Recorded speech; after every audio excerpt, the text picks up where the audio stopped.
true is what it's all about. The Yankees, out of any team in the league, are the best equipped to handle a blow like this. I think there is a higher power at play here. He's due law of averages. That dude is the old. Yeah. Every person you have in there is fucking trash. Next game, you're going to see a big performance. You can see it in the end of the game, and I'm just totally stoked and excited for this. And we are back. Welcome to another edition of the Sports Report, and not only another edition, a birthday. Hi, guys. Thank you so much, Brian. Wouldn't want to be anywhere else to start my birthday. A wonderful Sports Report episode here. Stoked to be here, dude. Honestly, because I want to feel better about myself. And thank you, Michael, for the donuts. How many did you have? I had a total of one. Wow. I've had two separate halves. You wanted me not to feel good about myself. Oh, well, come on, dude. It's so like what, 10. dude? Have more, dude. But I'm trying to think. You're just chilling, haven't eaten anything all morning. Right. Full dozen in front of you. It's not like, oh, you have to save some for somebody. What would you say you end up having? Wow. Your favorite flavors. Right. That's interesting, dude. Donuts are interesting. I don't know. I feel like I could. I don't know. I want to say like 7. Okay. Seven. So 7. That makes you feel a little better. Yeah. There we go, dude. Especially like, I mean, I had that jelly donut one. The jelly one, I think Renee and I split it, or Renee had half, the other half. Like, so obviously, I love jelly donuts, but it's like so sweet, dude. It's so sweet, but like the it's so airy. So it's like I can literally like pop half of it in my mouth and like be ready for a bunch more, you know?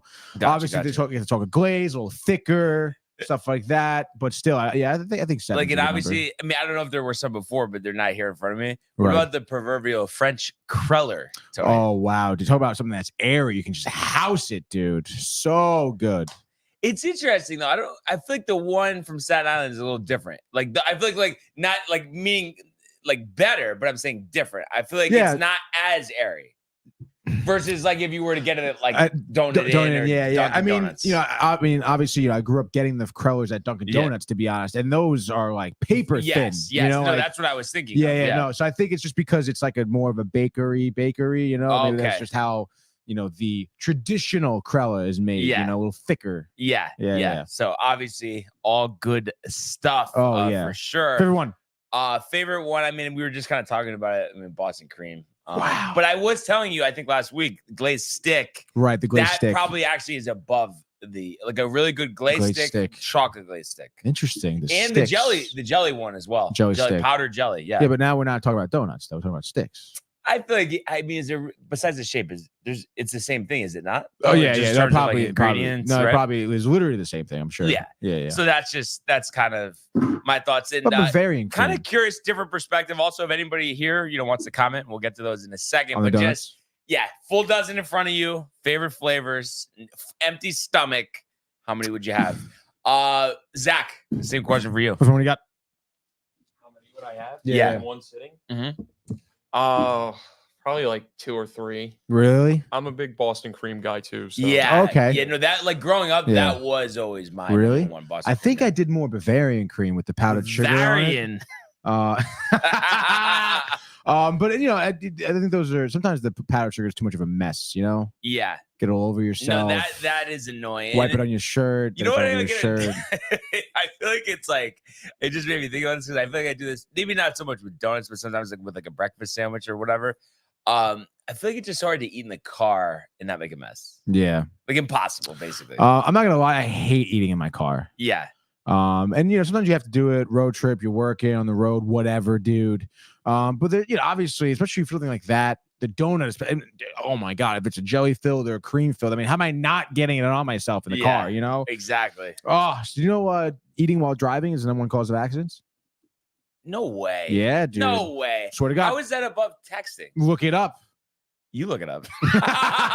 All right, let's see if I don't know. I feel like I just don't believe that. That stat I heard I think my senior year during some like seminar class for drive and whatever. Or maybe it was a colloquia. I don't know if you do that at Eastern. Colloquial. Yeah, it was like this. Sacred Heart did this series, a colloquia series. It was like part of your, I don't know, I guess whatever you want to call it, syllabus or whatever, to like go to 2 of these or 1 of these, depending on what your class was, whatever. And they were all different speeches. Like some of them were kind of cool on sports, whatever. Sometimes you'd be like, oh, I just gotta go to this one. And there was one, I think, on driving statistics and accidents or something. And that's what they said. Eating. What's the statistic? I haven't looked it up. What is the number 1 cause of car accidents? Let's go, baby. I was gonna say something else. I know it. No. Right now it says distracted driving is the number 1 cause of accidents, which is like, what the fuck? Okay. I was taking. But obviously eating is a distraction, so I mean, I will give you that. Right. So it's texting, I guess. Drunk driving, reckless driving. Come on, dude. This is ridiculous. No, this is not. This is not. Distracted driving.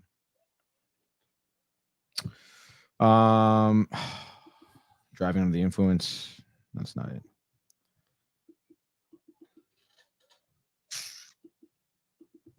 It kind of feels like we're not getting that definitive answer you're hoping for. No, right now I'm looking at, I'm seeing a lot of driving while intoxicated, but there's nothing like, I wonder, I need something that's like this is from like an attorney's office. I need something that's like more substantial. I think though, but like I said, if that was actually the specific number 1 cause, it would be there. I think it's just distracted driving. I mean, it makes sense, Tony. I mean, let's be level-headed. Yeah, but distracted driving could be changing my radio.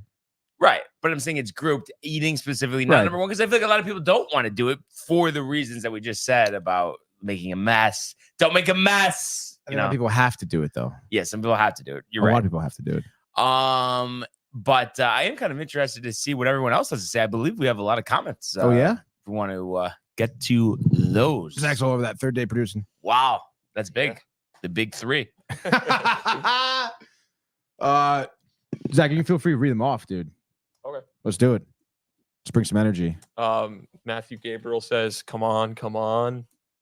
Says, let's go. I'm sure that's his tone, honestly, while he's saying this. Says, I don't know what even to say about the Yanks right now. What a fucking letdown. Can't easily turn it around, though. Big deadline. Keep the faith and just go. Yeah. Facts. I mean, he's Facts. Right. Josh B says, happy birthday, Tony. Thank you, Josh. Hashtag TCA. Hashtag Sportsport. DTV and Guinness. That's awesome, dude. Matthew Gabriel says, happy born day, mi hermano Tony. Have you a Guinness? Mi hermano, dude. Wow, the Guinness. Yeah, I mean, everybody knows. People know me or something? I don't know, dude. Barnes said, it's Sikorsky, bud. No, I didn't say that. No, Matt said Matt Barnes. Yeah, sorry. I mean, you not to say I wasn't thinking it, but... Michael Domack said 5 minutes behind schedule. I would have been fired. Wow, dude. Domack was our intern before our last intern. So he's talking shit to you, Zach. Okay, dude. Come on. What else we got? Matthew Gabriel says, look at those donuts. Wow. Matthew Gabriel is known for a pastry, a donut or 2. Yeah, and especially right now, it's like, who cares? Who cares? Just attack it. You could do the whole nothing till dinner tomorrow. Michael Domack says, I'm not even staying long because I will not face this embarrassment. I fucking hate the Mets worse than the Red Sox. I hope they lose every game for the rest of the year. Let's go. And I honestly, Domack, I think to complete this whole thing with the Mets and the Yankees, you just need to burn that Mets hat, and then I think that will rid us of the problems that are happening right now. You know, he bought a Mets hat. He went to Domack, a Yankee fan, went to a Mets game at Citi Field. Yeah. Bought a hat there, Mets hat, as a Yankee fan. Those aren't cheap either. There, those are probably, and it's like a specialty hat. I don't even know what it's like, orange and tan or something. I don't know which hat he got. I forget honestly what it looks like. It looks sick, dude. Then he wore it on the show the next day. Yeah, that was. And I was like, whoa, yeah, dude. that whole thing was insane. Honestly. Oh, yeah, it was really a ho ho. What else we got, Zach? Renee said you wouldn't rather be on an island somewhere sipping on a margarita, Tony. LOL, wasting away. What is she, freaking Jimmy Buffett, dude? No, I'd rather be here, Renee. Obviously, yeah. This is what it's all about, Renee. Dude. I mean, I would be here, then go to the island afterwards with the margarita. Exactly. There's always time for that later on, right, dude? I mean, come on, man. I mean, the Mets with the Yankees. Like, I want to, taste the sweets of victory. Michael Domack says, if I was there, I wouldn't be able to look at Tony. I mean, I think that whole thing, like, just about that. I mean, it's like, I think, again, I mean, listen, no one's going to say that this is not the worst thing ever. Like, we understand that. But at the same time, believe it or not, we still have a better record and still have the opportunity to make some changes to turn that around. So it's just a matter of, are you going to take that opportunity or are you going to be idiotic and think that it's just magically going to change without really doing much? So that's up to the front office, and it's not the fans' fault. No, I don't think did anyone say it's the fans' fault? No, I'm just saying. So it's just like, it's on them. Yeah. At the end of the day, it's almost on them more than the players in a sense. I know the players that we have can step up, but I think the problem is they already demonstrated that they can't. Right. A lot of them. And it's like even Glaber, like homering the last 2 nights, like he's not a winning player. He doesn't have the it factor. That's been apparent for a while. Oh yeah. But you know, oh well, we can hide a wart here or a wart there. I mean, it's just warts poke out. I mean, it's not. That's it. Yeah. No, that is it. Yeah. Do we have some more cows here, right? We do have more. Renee said probably 3. I think she was referring to the donuts. Which I mean, I think for Renee, obviously she's not eating a ton. I mean, that's a good number. I think she can get more than 3. Honestly. Yeah. But I still think that's a strong number for her. Yeah, no, I think so too. Michael Domack says, by the way, if you can't eat the box on an empty stomach, I'd be stunned. I don't know who he's talking to here. I mean, I think it's a general statement. And I think he kind of knows we could eat the box. This isn't like you with the Sicilian pizza. But like a dozen is tough, though. You could do it, though. Empty stomach, you definitely could do it. There's no way that you couldn't do it. Especially if they were just like the lightest donuts you want to have, whether you're talking glaze, the Kreller from Dunkin'. You can do it. The Kreller from Dunkin'. Come on, Tony. We have to try. Maybe that'd be our next eating challenge. Yeah, it just sucks that we have to get it from Dunkin'. Let's just get it somewhere better. Oh my God. I feel like, I mean, talk about like not eating for the rest of the day, dude. Like, Jesus. Yeah. Like, how many calories do you think that is? Depending on the donut, let's say donut's 500 calories. Well, if the donut's 500 calories, that's 6,000. But I don't think it's 500. I think it's 300. Yeah, depending on the donut. 400. So let's say it's 350. Still almost 4,000 calories. But I don't know. Even though they say, the calories are created equal, I feel like they're not at all. What do you mean? Like, I just feel like there's how they're like, oh, well, it doesn't matter. You don't need to eat, like, if you wanted to like get in really good shape, like, you don't need to eat healthy. It could just be like the amount of calories, even if it's donuts or vegetables. Dude. Like, yeah. Definitely doesn't work exactly like that. I mean, I guess you could in theory, but then like if you had a donut, like what kind of you're not getting any nutrients or vitamins, so it's not sustainable. But also, even if like the calories are the same, but there's so much more sugar in one thing, like, oh, that probably is gonna kill you. It's gonna kill you, dude. Yeah, that's what. So it's like it's not the same. Yeah. Yeah, the dozen donut challenge would be kind of tough, dude. I think it really, honestly, though, I'm talking starving. Like, no, I'm just talking about health wise, even, like, yeah, but also too, if it was like a big cash prize, you wouldn't hesitate. Now we got a cash prize. Yeah. No, I'm saying, but you wouldn't. There would be no concern, no reservations. Like, I think you just full force attack. I would do almost anything for a cash prize. But like, no, but I'm saying literally 12 donuts. Even if they were 12 Boston creams, but it was $5,000, you definitely would do it. They definitely would. Again, Boston cream. Yes, the middle of the cream, but the rest of the donut very airy. And I think too, the best thing is just to rip through it. Like, don't even think about it. Just go. Don't like whole donuts, dude. Yeah, not exactly. Because then let yourself be full. They always say like, oh, if you eat slower, you get full sooner. Exactly. If you just shovel it first, then you're not gonna feel sick yet. Just later, but you'll have your cash prize, so you won't care. Yes, exactly. Cash prize. No one said you can't throw up at home later. I mean, exactly, no right? Oh my God, dude.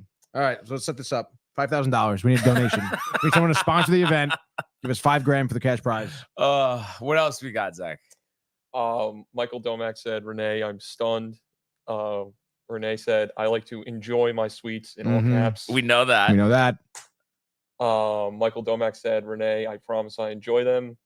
Tommy Donovan said, nothing wrong with firing down a half dozen chocolate frosted sprinkles. Wow. Interesting. He goes half dozen. So that's what he said. His 6 is. But it's like a half. That's not even a serious conversation. That's done in 5 minutes. Saying, and the way he's saying it too, it's like he does every day almost. That's like his normal order. I don't know about the sprinkles on that donuts though. Really? I mean, I could always go for some good sprinkles, honestly. I don't really like sprinkles in general that much, to be honest. It's like, I don't know. Would you like Domek that much when he's saying that you're 50 years old? Yeah, he said Tony's 50th. Nice, dude. Congrats. I mean, I guess that's kind of funny. Is it? You're not laughing. I don't know. Yeah, I guess it's all right. I'm used to it. They call me old at school now. Domac's old. Fuck Domac. Yeah. Celtics, idiots. Fuck Kev Du, by the way. Oh, wait, what did he say? What does it Kev Du say? Kev Du said, let's go. We want the smoke. Happy birthday, Tony. Thanks, Kev. Brian, I have no words for you. Put the fucking respect on the Mets name. Yankees suck. You still haven't earned it, Kev. So keep working, bud. Keep going. You'll get there. Oh my gosh. What else we got? Renee said we still have comments. This is crazy. There's I know. two more. We're almost at the end. The food channel, obviously the food conversation, which is very true. Hell yeah. As I'm staring 2.5 donuts in the face, trying to going for a third? relax, just because it's like 2 already feels like it was a little strong. Have that one with the sprinkles. I see one with sprinkles on it. Yeah, but I think it's like this isn't the competition, Tony. It's better to ease into it, you know. Yeah. So you're gonna wait 10 minutes and then you're gonna ease into that, right? I mean, it makes it a little better now. Yeah, no, it does. We have Yanni as well. Yes, he said, watching you guys on my bedroom TV. Hey, Tony, Mets rule the city, dude.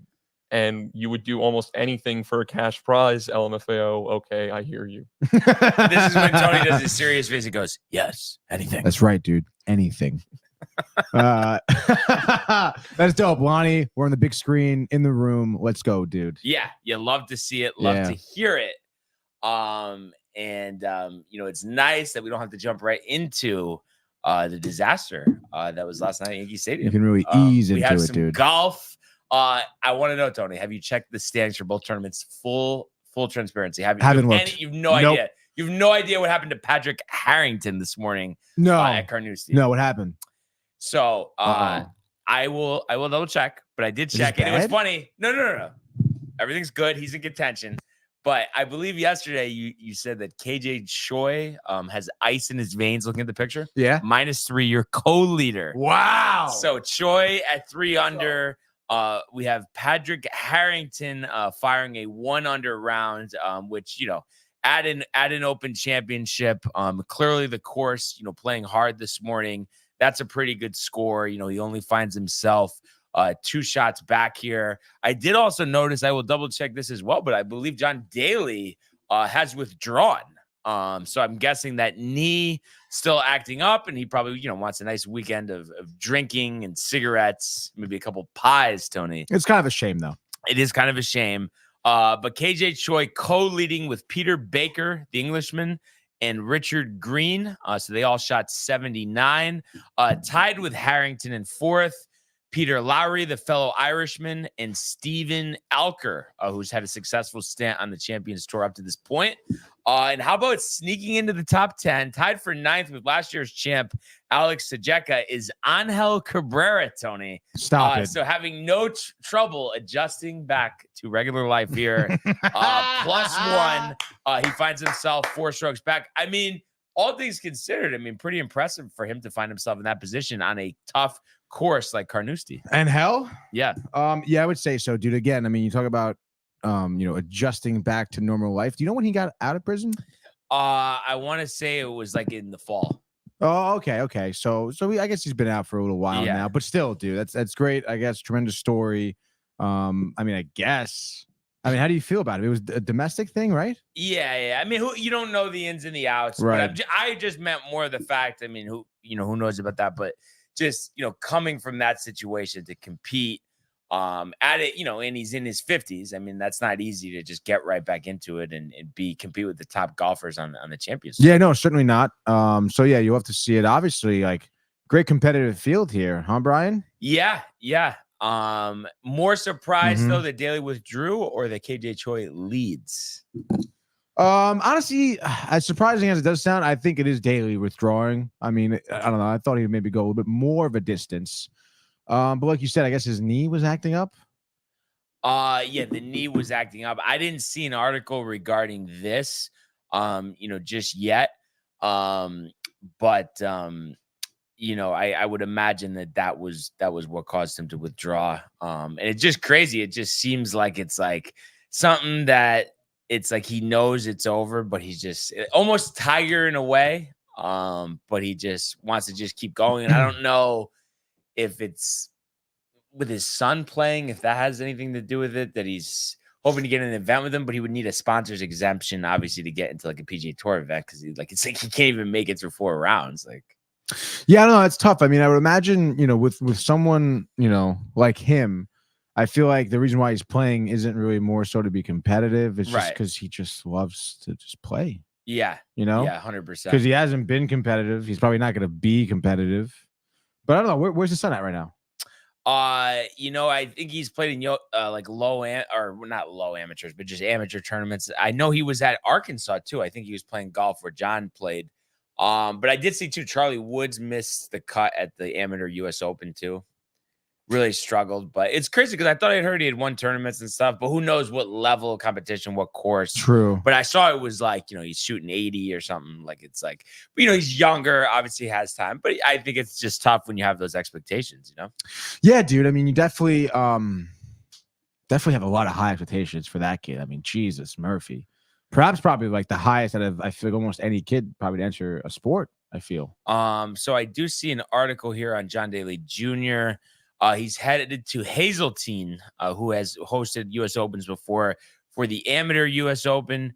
And he did make a Corn Ferry event, I guess, in Oklahoma.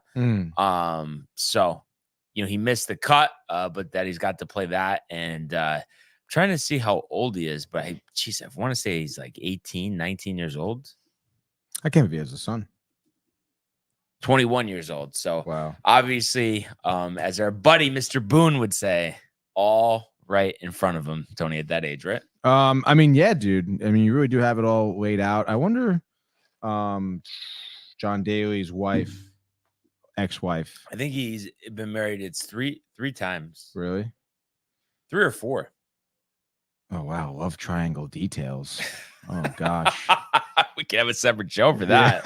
While you're taking a look at those, the leaderboard at the 3M here, Justin Lauer and Nick Hardy leading at 4 under here. First tee shots were hit about 7:45, so just under 3 hours ago. He's been married 4 times, by the way. And single now. 4 times. Yeah, divorced 4 times. How about this for a name? Wilson Furr, the American, Tony, 3 under through 3, starting on the back. So he's 1 shot back. And our buddy, we were just talking about him, Joel Damon, 2 under through 10, started on the back as well. So he's off to a good start here as he hopes to get into the FedEx Cup playoffs.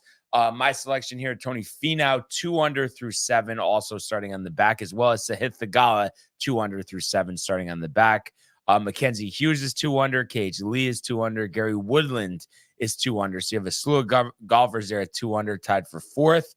Martin Lard inside of the top 20 right now, Tony. There we go, baby. 1 through 10. Scotsman. Nick Dunlap, coming off his victory at the Barracuda, is 1 under through 7. Stuart Sink, 1 under through 5. So he gets in another PGA Tour event here. So Ryder Cup captain Keegan Bradley even through 7, Bahatia even through 7 as well. And we haven't been on the course really too long for anybody to be struggling too much, but SY now is 5 over through 5. A lot of guys yet to tee off, including last week almost runner up. I think he ended up finishing tied for 4th. Mac Meisner, Tony, teeing off at 110. So we'll get to see him battle it out your guy. With Dunlap and some of the others from the Barracuda Great last pronunciation. week. Great pronunciation. I owe it all to you. But yeah, it's just like I said, listen, I mean, it's nice to have golf tournaments to watch, but again, I still do I feel like I missed major season already. Yeah, I guess so. I mean, honestly, just you talking about though this senior championship here. I mean, I'm kind of jacked up. I mean, the field is competitive, tied for 4th. We have an American in the mix there, Jason Gore. Yeah. And then it's kind of funny, KJ Choi. I mean, we were just talking about it. I can't believe you said ice in the veins though, just for the picture. You just knew. You just happened to know, and then appetite my childhood, the poker games. Yeah. Unbelievable. But yeah, so we'll keep an eye on the 3M. Most golfers appear anyway to have finished up over at Carnoustie, but if there's any, late developments there, we'll bring them to you. So unfortunately, we have no other choice but to go to the world of Major League Baseball.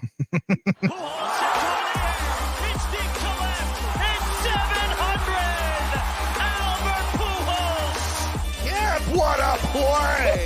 Stop it, Tony. Yep. And Alonso cracks one of the Mets win the ball game. Out of sight. And it works at 100 miles an hour. 14 strikeout. Drill deep to left field. There it goes. See ya. All right. So I wanted to mention this first. I was just thinking it because it was baseball related. So I saw our guy, the one, the only Josh B, commenting on the gaming corner last night. I think he was talking some type of chirp, some type of smack. And I don't know, maybe you remember the context because I didn't hear it. I just saw the comments, but he was just saying something like, "Oh, Tony, I mean, you're not in first place from listening to Barnes about fantasy. So what if you could give me some background on this situation?" Yes, it was right after Taylor's home run in the Met game. And I was saying how, oh, wow, Brian was saying how he wouldn't start him in the lineup tonight. And that's when Josh commented. But I mean, I just feel like it's just like, one of those things. First of all, I mean, Tyrone Taylor, home run or not last night, still, I mean, is a marginal player that's like barely rosterable in the major leagues. At the end of the day, he's not, Tony. He's not. You're the attachment. He's had a couple big hits for the Mets. Look at his numbers. I know numbers aren't there, but he had a great catch in the outfield last night. You were diving catch in center field, saving an extra base hit, robbing Verdugo of one. I think it was Verdugo. Yes, it was Verdugo. That wasn't that annoying. That was a great catch. The home run. He had a great game last night, dude. But he still sucks. And so did the Mets, honestly. I'm sorry. I can't help it. But it doesn't leave the Yankees off the hook. You can say, oh, win. But for me, the conversation. Well, first of all, Josh B, you're not the hook yet. Fuck you, dude. No, not that. But just relax, okay? I know I'm not a perfect fantasy player. I get that, but I am in fourth place. Okay, I do have a decent team. Did I make one mistake in this league? And I wouldn't have made it if I didn't have 3 other leagues, but I made the mistake of not wanting to take Judge in every league. So I wanted to do something different. I drafted, as Tony would pronounce it, Corbin Carroll, and he's been absolutely terrible. So here's my first pick. Luckily, I rebounded. I took Gunnar Henderson. That helped. And I've always had this strategy, too, where I don't want to overdraft starting pitchers. I think I need to do a better job in terms of balance with that, where I got to still take a couple. And I know this was your first fantasy draft, Tony, but seeing the season play out, I mean, do you believe in the, the balanced approach, or do you think that it's one of those things, your first 10 picks, you really try to pick up at least 6 or 7 hitters that you can count on they're going to produce, because the pitching it fluctuates so much. Guys get arm injuries or poor performances like Pablo Lopez has done for one of my teams. I mean, what do you kind of think with that? I mean, I guess it's better to draft hitters, Yeah. People early on. Yeah. Because again, in terms of, if you have great hitters, it could be good. I know we don't see a lot of trades in fantasy. We haven't seen really any, or I think it's on one, in this league. But it's good trade bait too. I mean, people are going to need hitters, especially going to the playoffs, whatever. And like you said, the pitchers, I mean, I drafted what I thought was a great rotation. Senga out for most of the year. Fried is going to be out for a while now too. So that absolutely kills me. I really haven't had one actual position player have a long-term injury yet. It's just a 10-day IL or 15, nothing crazy, or day-to-day. And again, I mean, I feel like it's easier to pick up batters who are hot than a pitcher who is. Right, exactly. So you got to wait for another star. And then usually that star, dude. They get hammered. You hold him for a week, and it's annoying. Exactly. You hold him for a while. It's tough, dude. And it's, again, I don't know. I was telling Zach, too, I'm getting kind of trashed this week. And it's you know, I picked up, you know, Jameson Taillon. Whoa. Jameson Taillon had a great start against the Cubs. And like, I thought like that'd be a great pickup here, but I'm just getting absolutely hammered, dude. So I don't know. For me, fantasy baseball is like very just like tedious. Unpredictable. Like I just made a move right now because Jake Burger not in the starting lineup. So I picked up Colton Cowser. So we'll see what happens. I think the point I was trying to get at, so like Jake Burger sucks. You know, my pitching's not great, but I mean, Obear has been pitching well recently. Michael King has had a good season. Ludwig? It's just the problem is Peralta and Gallen just have been up and down or injured. You look at Freddie Peralta, I mean, he's ranked outside the top 100 here. 138 strikeouts, 6 wins, 3.88 ERA. Not great for where I drafted him. Zach Gallen is ranked even lower. And his ERA is 3.64. Last year, he struck out 220 batters. This year, he has 80 over 81 and 2/3 innings. So these guys haven't hit their stride yet. And then, you know, I did kind of overdo the closers, but I am excited about Drew Thorpe. So I think my pitching is recovering. Hitting wise, pretty solid. Just Carroll has killed me, but I guess I kind of made up with that with taking Jared Duran, the last pick of the draft. And then O'Neal Cruz has started to hit. Michael Harris has dealt with the injuries all year. Point I'm trying to make is like I feel like he was just trying to say like, oh, I'm not that good at fantasy, and it's like I know he's been around a while, but so have I, and I think I have a pretty good shot still to win. I mean, obviously work to be done, Tony, but I'm definitely in the conversation, being right in the middle of it in 4th place, percentage points behind Josh for 3rd. I mean, yeah, that is great. I mean, you're in the running, and honestly, dude, like. Listen, I'm not nothing against Josh, but I mean, not for nothing. It was me, you, and Riley running the league for the first couple of weeks. Exactly. So it's like we're in there, you know.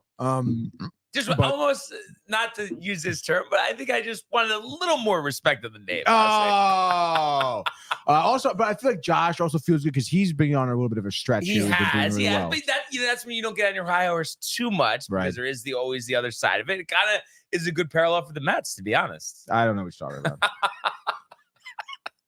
I just picked up Justin Turner, by the way. Really? Yeah. He's been hot. I should have picked him up instead. Colton Cowser, I just picked him up because I knew he was playing because their game starts in like an hour and a half. So yeah, I picked up a shortstop too today. I got a lot of guys who have off days. I've already used 5-minute moves, but whatever. I know. It's so tough. I wish I had every move. And then Renee saying, leave one for Mike. Your mother at the bakery. What do you want? Every single thing that they have. Oh my God. 3 apple rings. 2 dozen cannolis, Tony, or no? Or 3? It depends on what bakery she's at, I guess. If she's at Alfonso's, I mean, chocolate cigars, cheese horns. But I think, everything that there was last time, and then if there was anything that you thought was missing, I mean, right? Just I don't think anything was missing, dude. But the cheese horns, were those there? I don't even know what those are, actually. Yes, they are there. Delicious. No, were they there? They were there. Oh, did I eat one? I don't remember if you did. What does it look like? It looks like, I mean, it's a horn, so it's a U-shaped. Yeah. And in the middle is like this, you know, ricotta cheese filling. I don't think I had that, but that I don't think you did. Really there's like a glaze on it. Kind of like a cheese Danish, honestly. It like is different, but similar. Very similar too. There we go. Yeah. There we go.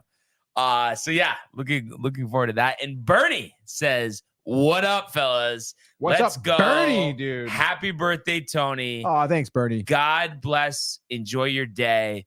Barnes, the Yankees. The struggle is real, and as you would imagine, I would say, right back at you, brother. I understand it. But you know what the thing is, Tony? And tell me that I'm wrong for thinking like this, but I just feel like I just have a basic approach to the situation. And to me, nothing has changed since this whole thing started. And I just feel like it's just a matter of swapping out the parts, and it's like either you're gonna do it, or you're going to repeat insanity over and over and over and over and over and over again and just keep putting the same guys out there. Like clearly you need like 4 different guys in your starting, configuration. You have to remove 4 guys currently that are there. And I was standing in center field last night and I'm looking at the infield and I'm just saying, I can't believe that the last time we won, we had Mark Teixeira at first base in his prime, and we have DJ LeMahieu. So that's how we start. Mm-hmm. Then we had Robinson Cano, who at that point was on a Hall of Fame trajectory, the best second baseman in the league. Yeah, I know, crazy. We have Gleyber Torres. Then at shortstop, we had Derek Jeter, and even him being on the back 9 offensively, I mean, at this point right now, he was light years ahead of Anthony Volpe. And then at third base, we had A-Rod, still in somewhat of his prime, still a middle of the order, 30 home run hitter. And then we have Oswaldo Cabrera.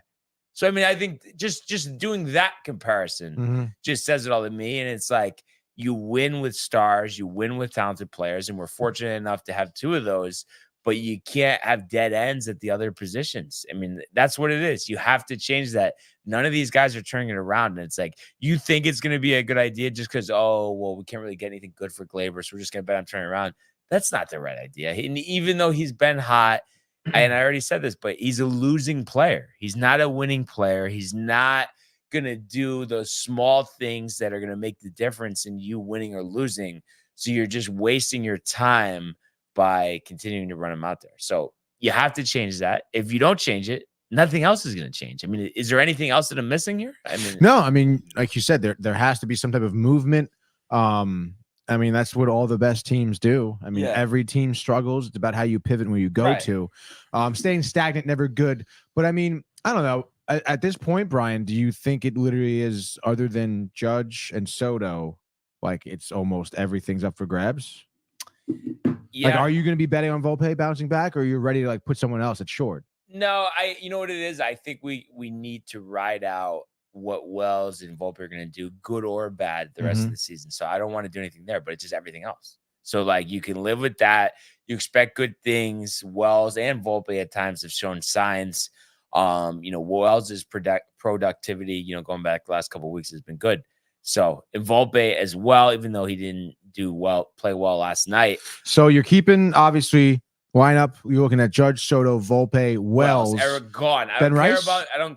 Even Ben Rice. It's like, at this point, he hasn't shown he can start. I mean, maybe you know what I mean. So it's tough. It's like, okay, can we kind of try to work with Ben Rice if we get someone else who could play first, or bring someone else from the minors and have them kind of compete? But the problem is, we need second base, we need third base, and we need left field. And Stanton coming back will help with DH, right?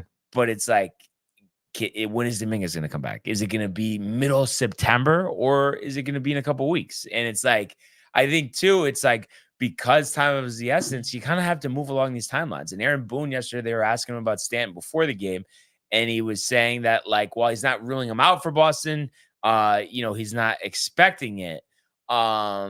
But I just think, just do it. Right, Tony? I mean, is it really going to make a difference in terms of how he is, how healthy he is at this point, being how long he's been out, whether you play him in Boston or you play him the following series? I think, is it in Philadelphia, I believe? Oh, I'm not sure.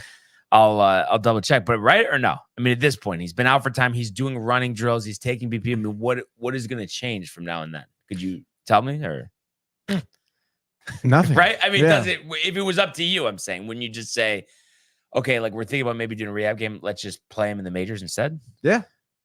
And it is Philadelphia. It is Philadelphia. For a 3-game set. Philadelphia's pretty good. So yeah, I mean, it's that's what you have to do. And my mother comments after your mother. I shouldn't be reading this comment. Says, yeah, you suck, but it's like, just take it easy. Season's not over yet. Your mother said that. No. My mother said, yeah, you suck.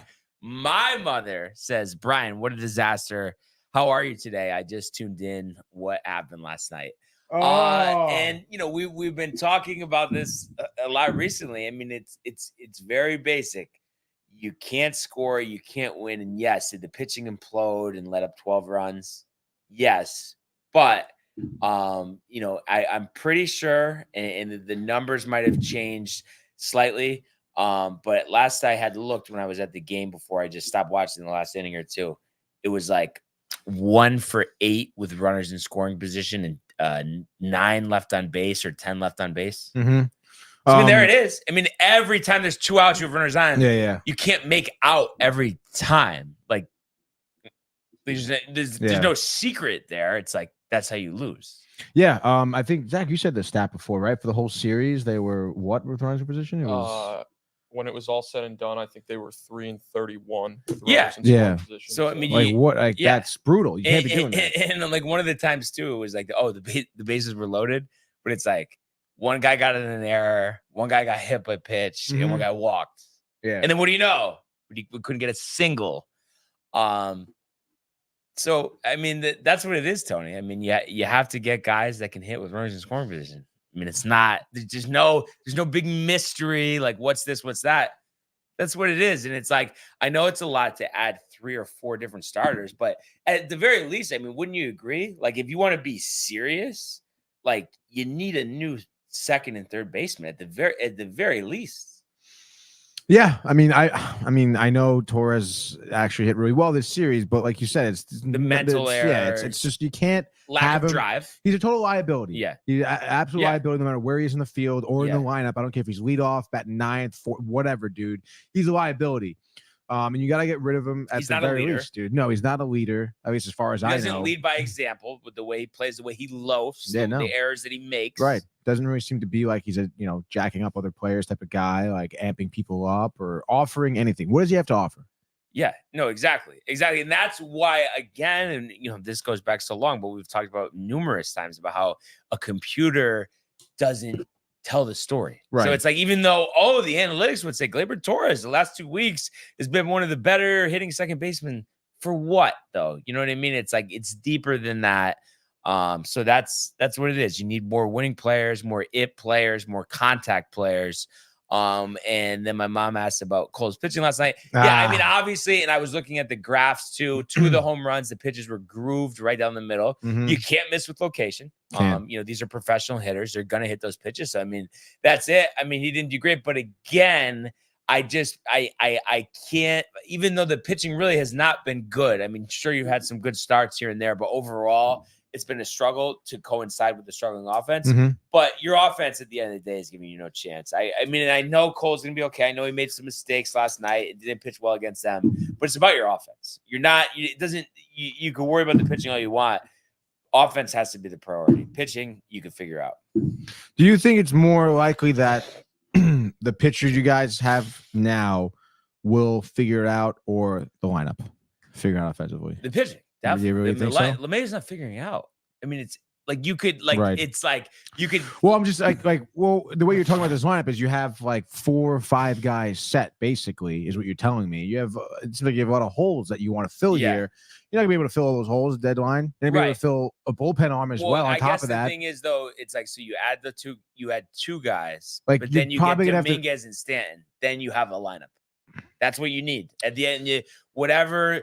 You do it first in left field, and hopefully Dominguez is a left fielder, so it's really first base. Like you can live with one position like that, but the problem, you can't have half your lineup like that. Dominguez play anywhere else? Plays left? He could play all the outfield. Any outfield, but no infield or anything like that he's ever played. No. But first base wouldn't be a bad idea either. So I mean, that's it. So you're gonna either acquire those guys or you're not. And you're either gonna acquire capable guys or you're gonna try to do your lightning in the bottle. And if you do that, with Jahmai Jones, with JD Davis, it's not going to work. No. So it's like, you have to go for it or you don't. So it's like, either you go for it in the trade market or you put Spencer Jones at first base and you put Oswald Peraza at third. I mean, it's one or the other. I mean, you could do both as well, but it just has to be right now. You can't wait anymore. And I just hope for their sake that they activate Stanton for Boston, because I mean, at least I think that would help the lineup a lot. Yeah, I mean, it would help the lineup a huge amount, dude. Again, when we talk about it, just even having someone in the lineup to be a threat to have to pitch around. Yeah, I mean that does offer something. Yeah.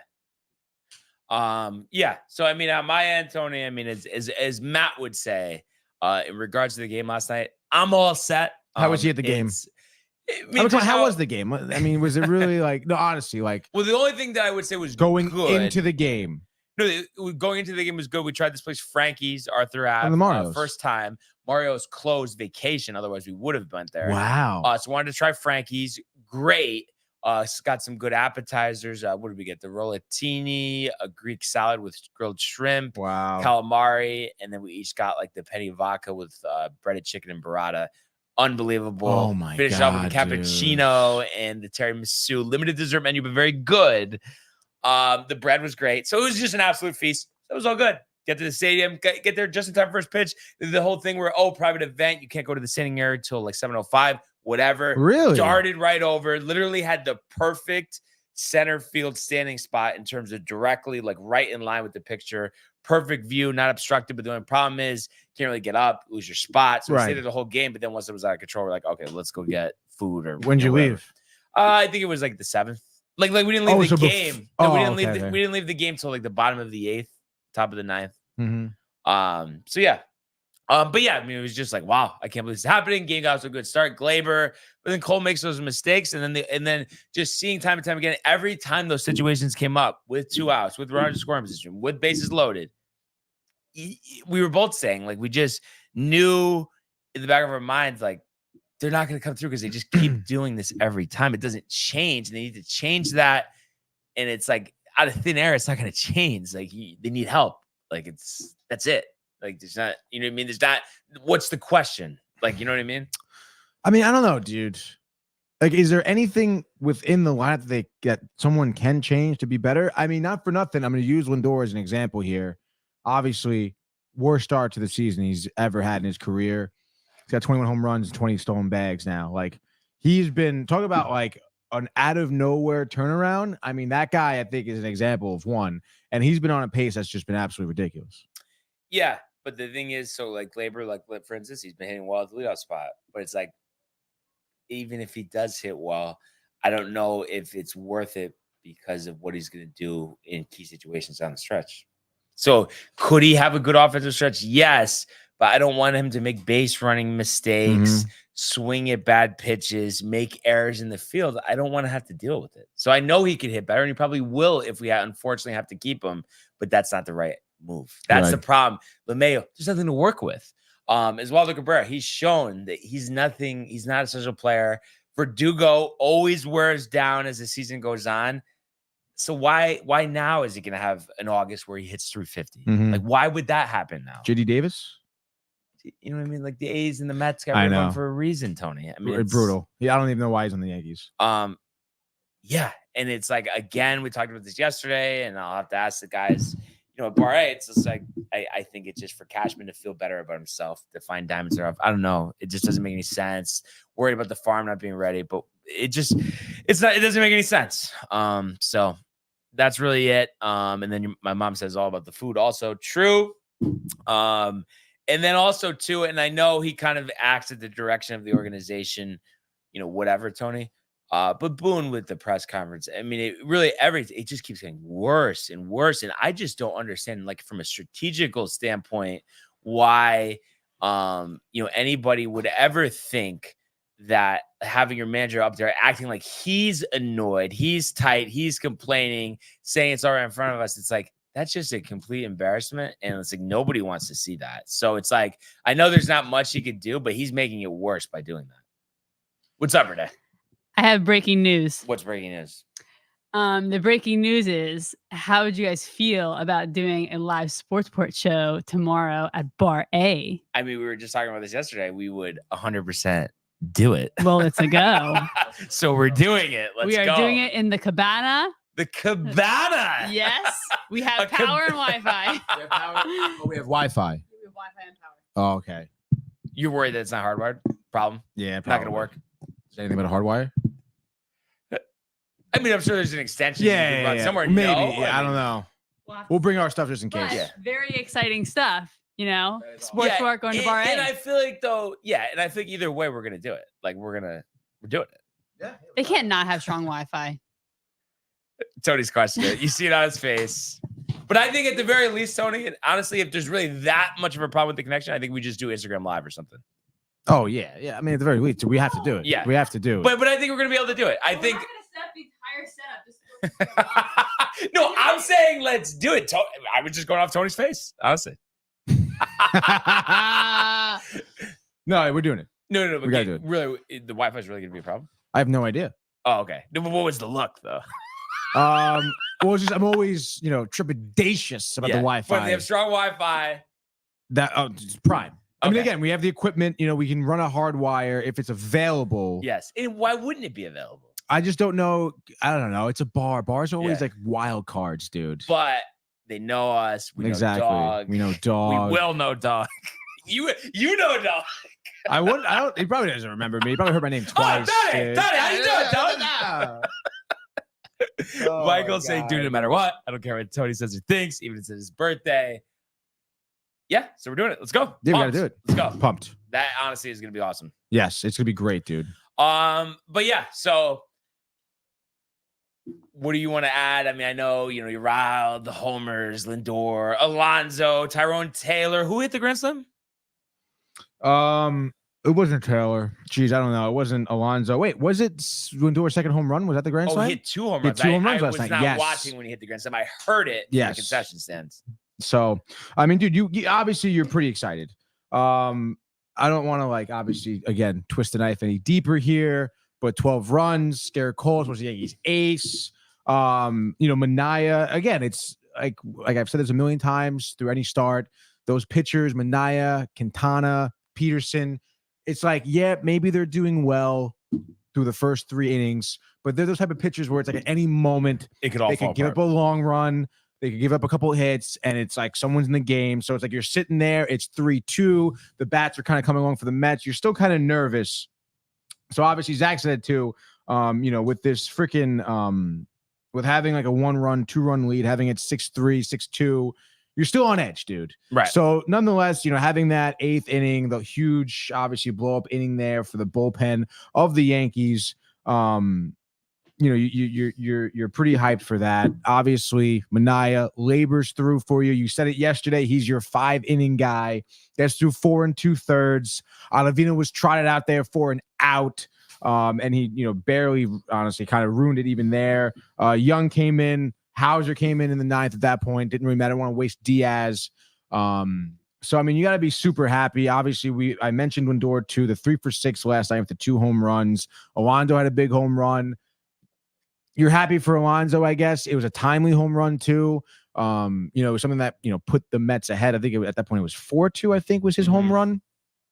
I think I'm still kind of soft on him, kind of easing towards trade him still. He's still like such a loser running around the home. Come on. The bases what are you talking about? No, but he's flexing bro, what are you hitting? 200 the last month? Let's take it easy. I mean, it's better than Soto walking while you're losing games. I mean, Soto's having a lot better season. Tell you that much. Yeah, but that was that whole. But that was take 45 seconds to walk around the bags. What a cheap thing, dude. They're both of them, dude. They've all done that. What about that? No, stop it. No, absolutely not, dude. No. Mets are going anywhere. I don't care. Yankees have embarrassed themselves. Yes. Doesn't mean the Mets are going anywhere, so don't get it twisted. Tyrone Taylor threw for 5 last night. Sucks. Zach can't tell me that Tyrone Taylor is good. I want to hear Zach tell me Tyrone Taylor is the guy for the Mets in the outfield.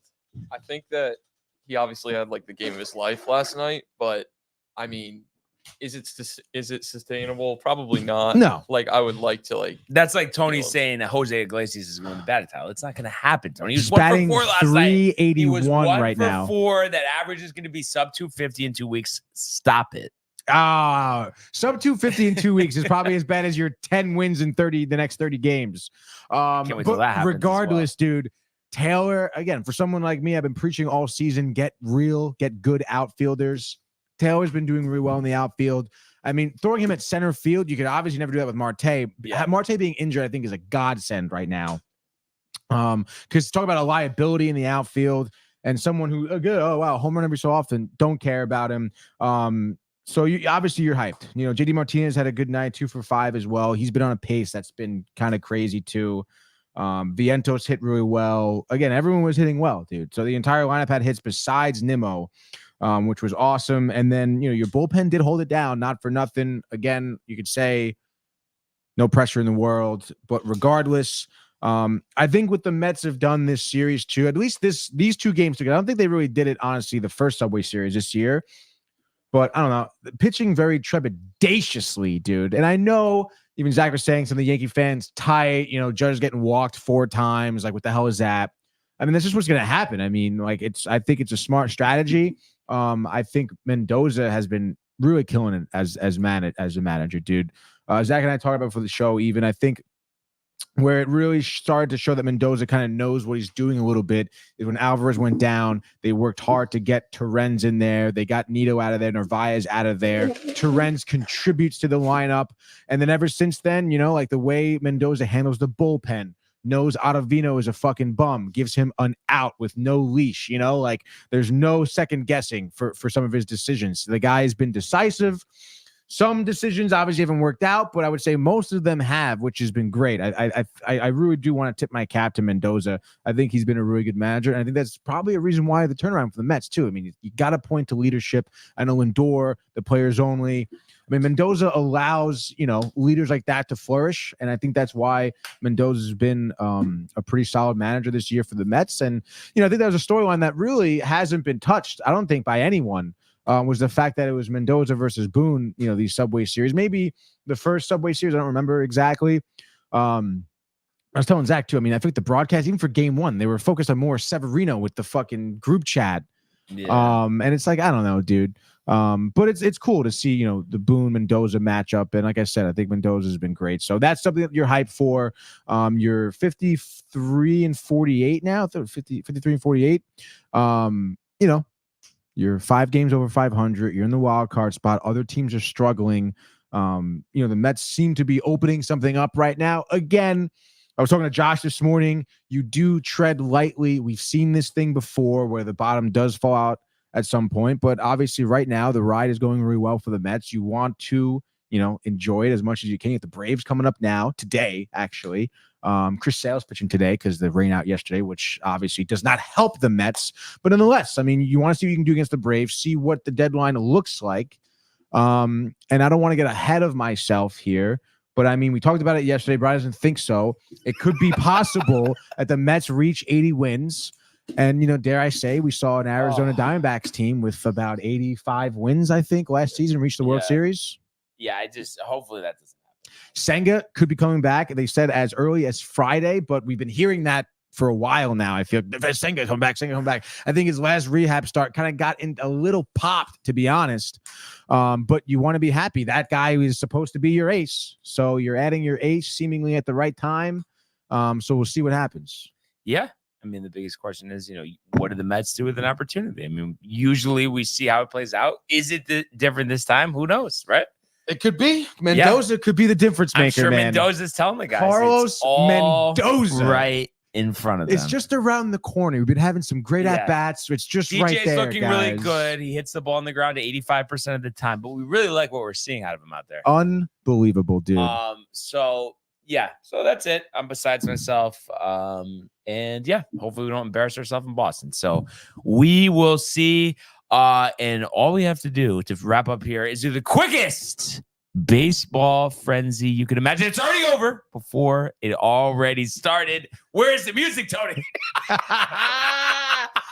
Let's freaking go, ladies and gentlemen. Here we go. It's Thursday, July 25th around Major League Baseball. I alluded to it already here as we're seeing the Braves take on the Mets. First game of this 4-game set. Obviously, a lot riding on this for the Mets. You're playing the Braves. Yes, they're struggling with injuries right now.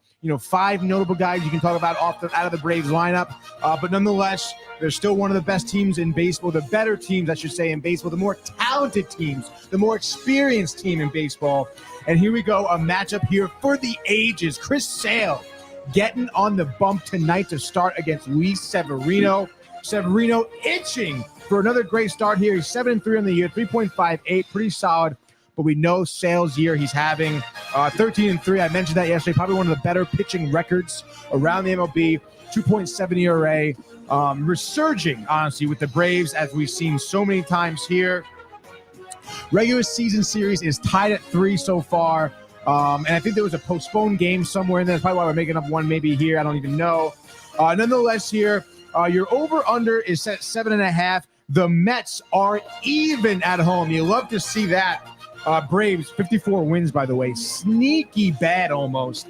Nonetheless, though, the bats have been hot. I hope Chris Sale can get popped. We've seen maybe one bad start from him this year. I'm going to say maybe he gets a second here, and then the Mets eat into the bullpen early. Chris Sale, maybe 5 innings, 3 earned runs. Get to that bullpen early and keep tacking on those runs. The bats have been hot. Alvarez was a little quiet last night. I don't know if you saw it, but Soto seemed to be chirping him a lot, actually, while he was in the batter's box. Oh, I didn't see it. So I think Alvarez is going to be tight. He's going to want to make an example right now. Give me a 2-for-4 night from him, 3 RBIs. Mets go on to win this game. I'm going to say 6-3. Mets in your over for game 1 for me, baby. All right. Patrick Corbin fade spot, nice and easy. Dylan Cease on the hill. Padres will clobber him. I know he went 6 innings to get 1 run last time out against Cincinnati. But that means he's due for 5 bad starts in a row. He doesn't make it out of the 3rd, and the Padres win this game 9-3. So it's the Padres, and it's the over. Another nice little easy pick here. The Orioles in Miami, baby. Lost yesterday, right? Did lose yesterday. Lost their last 2 to Miami. Oh, no. Sorry. I thought you meant that Miami lost yesterday. No. So Miami. No. Sorry. You're right. Baltimore lost their last 2 to Miami. Gotcha. Excuse me. Got that all confused. But bounce back game. Corbin Burns. There we go. Not getting swept here. Over under is 8.5. Obviously, the Orioles still heavily favored at -270, dude, which is kind of crazy. Obviously, going to avoid the sweep here. I think Burns obviously deals Munoz, who has above a 5 ERA for Miami. We know they suck. I think, like I said, huge bounce back here. Orioles, Burns shuts them out. Orioles maybe end up winning. I'm going to say 4-1. So Orioles and the under, dude. All right, second game. I am going to go with your Los Angeles Dodgers here. Coming off an 8-3 loss to the Giants last night and this afternoon, Clayton Kershaw making his season debut. I'm sure the crowd will be going nuts there. Yeah. Webb, Kershaw, 410, Chavez, Ravine. It's an under. It's the Dodgers. It's an Ohtani granny the difference. Yeah. 4-3 Dodgers. It's so a the Dodgers vet. in the under. Speaking of grizzled vets here, let's go to Texas, dude. The Rangers taking on the White Sox. Absolutely clobbered them yesterday. I think like 12-2 or something. So many high-scoring games yesterday. But nonetheless, we have Max Scherzer getting the nod here for the start against Cannon for the White Sox. We know the deal. The White Sox, one of the worst teams in baseball, 77 losses. The Rangers itching to get to 500. They're a team at the deadline. Not sure what they're going to do. But nonetheless, Scherzer, I think, could have a solid start here. It's maybe more of a personal pick for me. Fans team, I have Simeon, I have Jonah Heim. Give me dingers for both of them. I think the Rangers could really tack it on here. Yet again, over under 8.5. Obviously, White Sox, heavy underdogs at +205. Give me Rangers. Give me the over. Kirby Yates, bullpen piece for the Rangers, have been killing it. Watch out for him. Trade line piece, who knows? But that's my third and final pick. Let's hope. Third and final, give me the Rays over the Jays. Jays probably dismantling the team. Rays, who knows, but probably going to trade some pieces as well. Taj Bradley's done well, 5-4, 2.63. Chris Bassett, 3.71 ERA has risen last month or so.